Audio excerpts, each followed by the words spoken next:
Welcome back to TTS Daily with me, Yi. This is the Monday edition. We're just going to have three really quick stories. First up, vapers at the Singapore nightlife scene got a surprise. Next up, there was a story over the weekend and gained a lot of attention about a bullying case in a Singapore primary school. Last story, it's how to not score a Jet X holiday for you and maybe your family members. Pretty breaking news, although a bit dated by a few days. In Singapore last Friday night, the SPF, Singapore Police Force and the HSA, Health Sciences Authority, conducted raids on nightclubs along Coleman Street on August 15, 2025. And guess what? Over 280 e-vaporizers, including suspected K-pods, were seized.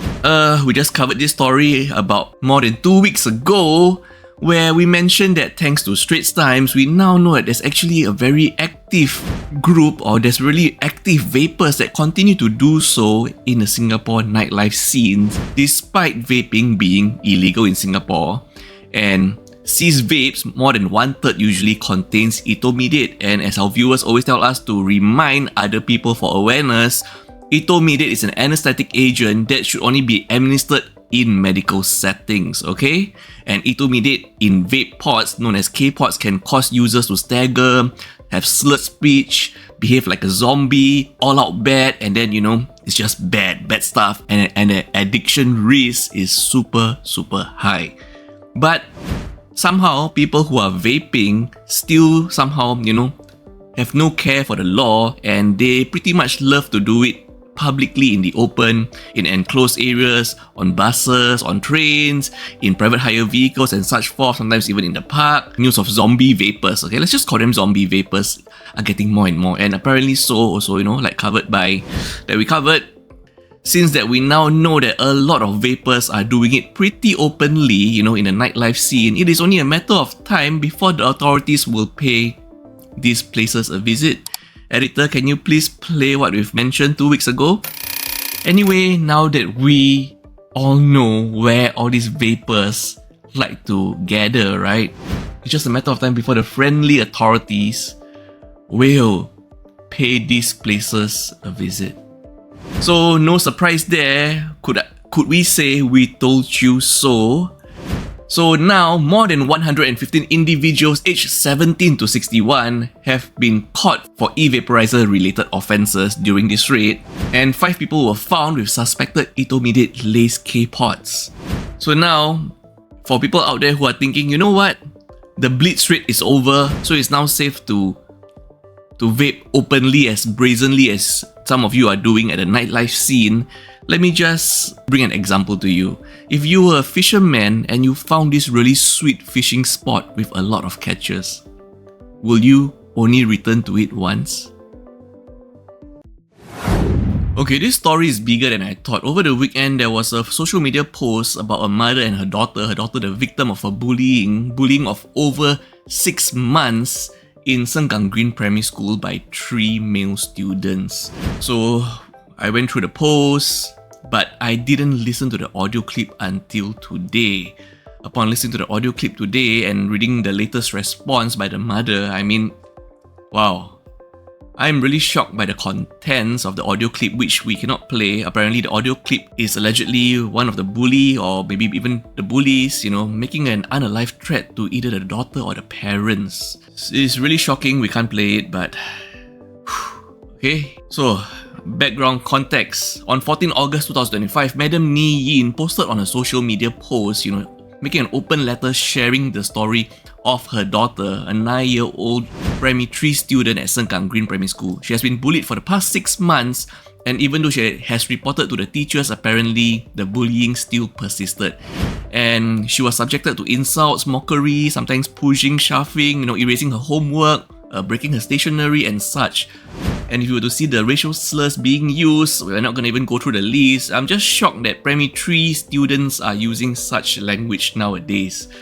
I hope this is a rare case, okay, because it's infuriating, it's super triggering to read this story, to talk about this story. I apologize, trigger warning.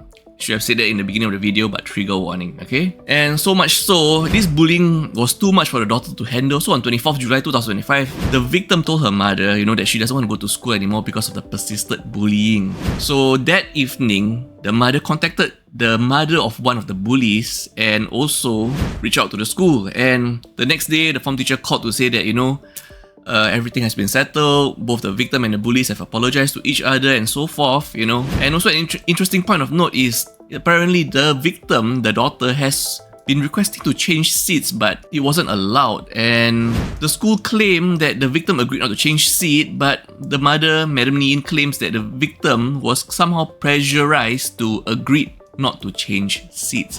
Anyway, everything should have ended there, right? The teacher have come out handling, saying that both sides have apologized.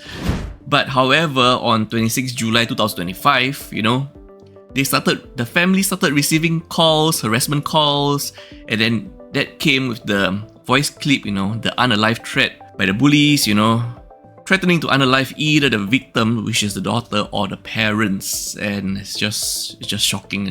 And apparently these threats were in retaliation because the victim's mother called one of the boy's mother, the parent, called one of the bully's parent.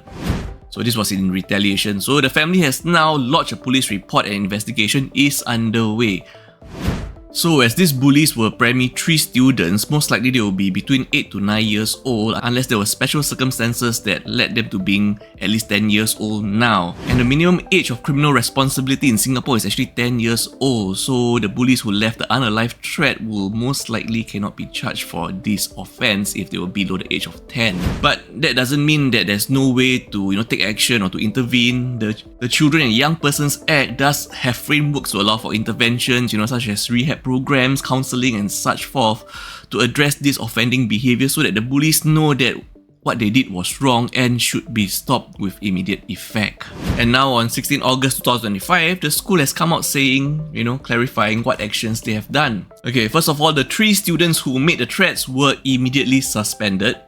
And the school is also reviewing further disciplinary actions which may include caning pending police investigation. The involved students were also counselled, and allegedly from the school implemented a safety plan for the victim and is engaging with her parents. And the last part, the school stated that the victim also engaged in hurtful behaviours which might have contributed to her being bullied. Okay, so after this reply from the school, this is where Madam Niin has responded again on her social media page. Most importantly, there are 2 points, that she's not happy about. Number one, she claims the school has not contacted her and there were no safety plan for her daughter, the victim, that is known to her yet. Although the school has mentioned that they have, they already created a so-called safety plan for her daughter. So apparently she was not aware, where was this plan that you said that is already in place for my daughter. But that was on August 16 and we are now 2-3 days past that. So maybe they have contacted Madam Niin and have started the safety plan.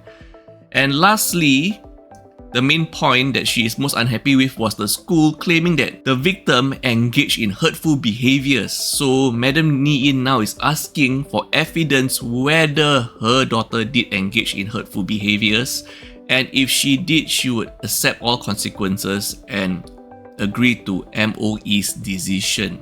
Anyway, just to end off this topic, bullying is really serious at all levels in our society.